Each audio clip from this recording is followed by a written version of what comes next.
కానీ నిన్ను నిలబెట్టాలి. నిన్ను నిలబెడితే మాత్రం మస్తు ఉంటుంది. కాదు నిన్ను నిలబెడితే మస్తు ఉంటుంది. నేనే గెలుతా. నేను గెలుతా. ఇగో ఆ రోజు కాల్ చేసింది ఎవరిది? నాకే తెలుసు. మా ఈ ఊరే కాంతాడు కిషన్ రెడ్డి. మన కాల్ చేసి ఇల్లు ఎవరిది? అది నాకే తెలుసు. ఐదేంద్ర మా ఊరి కిషన్ రెడ్డి పటేల్ తెలుసా నీకు?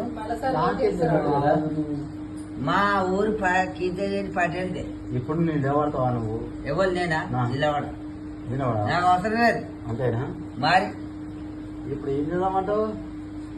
ఏం చేద్దామంటే ఏమి లేదు కానీ రేపు మనం ప్రోగ్రామ్ నా పింఛన్ తీసుకొస్తా.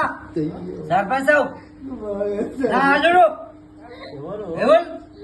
అక్కడ పుల్లల భాగ్యలక్ష్మి మాది నా అల్లుడు అర్థం తీసుకొస్తా. రేపు తీసుకురాకపోతే ఆవురాను పోచా నా బిడ్డని బాబు